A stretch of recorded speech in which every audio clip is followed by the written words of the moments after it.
Life coach Dr. Michelle Hanna joins us now live. Good morning, Michelle. Good morning. How are you? Now, tell us about the 7 vows. What's the idea behind this? So my book is called the Self Vows, and it is 7 vows that will change your life. So it's me taking an interesting twist on the wedding vows. And basically, if you don't take those vows to yourself first, how in the world will you extend that to someone else? So for example, to have to hold from this day forward, I got to have everything about myself. I have to accept everything about myself, and I have to hold and support myself, be my biggest cheerleader, and stop looking for others to define the greatness in me. I have to move forward. I got to let go of the stuff. So if I'm not able to do that first and commit that to myself, how in the world would I ever be able to commit that to another? Yeah, absolutely.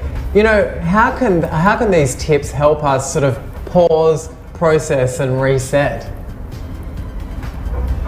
Yes. So pause, and I'm sorry, I'm trying to hear you a little bit better. So the pause is that we have to pause in our life to do the deep self-reflection. And then we have to surrender to the process, because it's a process when we start to really do deep self-reflection of self. And then we have to reset, which is our do-over. Like, I give myself a do-over every single morning. And with us going through the pandemic, I've had to pause, process, reset all in one day. Yeah, it's an interesting concept as well, as you say, to be a whole person before you go into a relationship where you can be dual. So many people seem to overlook that step, though. Why do you think that is? Well, I think it's because people don't want to do their self-work. They're scared to face themselves. They're scared to have the tough conversations with themselves. And what's interesting is that when you get into a relationship with all the couples that I've coached over the last 15 years, they are very scared to have tough conversations on another. Like, they'll literally text each other and be right upstairs. And so you've got to have those tough conversations with yourself. And I just think it's fear. It's fear of, just sitting down with self to face those things that we really don't want to face. It's so interesting that you say that. Don't you think at the moment that, we as the world are suffering from a bit of fear? I think that we're in a really strange place. What's probably been one of the most challenging things with you, with fear? I think for me personally, it's uncertainty. You're scared because you don't know what's going to happen, and I find that even in relationships, you're scared sometimes when you don't know if things are good between you and the other person. We're in the middle of a pandemic right now, and I've never been through anything like this. So there's that fear of uncertainty of what's going to happen to our businesses. The fact that you can't see loved ones because you're supposed to be quarantining. So you can't, you don't know what's going on with that person. And so the fear is there of the uncertain. Yeah, so how can these 7 vows change someone's life, do you think? Oh my gosh. First, they will change your life because they are going to really usher you in to having the tough conversations.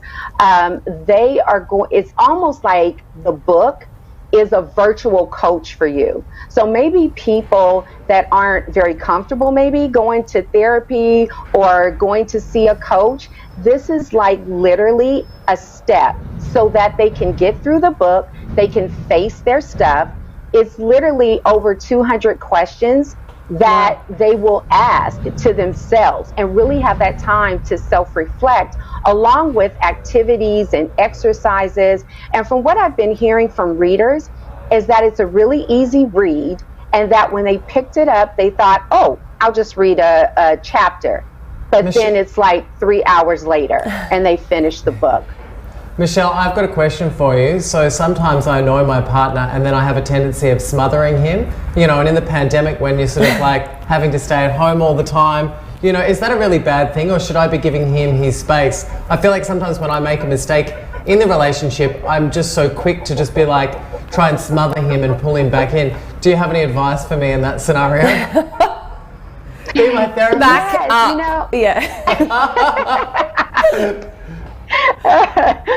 so what I find is that what's so funny about what you said is that couples that are now quarantined together, where they're maybe working at home virtually, it has been a bit of a challenge because now you're with that person all day, every day. And for my advice is that you still need your individual space, you know, so I call them love breaks. So you take a love break for yourself, you know, go into the other room, connect back with your individual self-care, take a hot bath, you know. That's when we both do that. We watch Real Housewives of Beverly Hills. That's our self-care. It's very insightful. We're quite deep people, actually.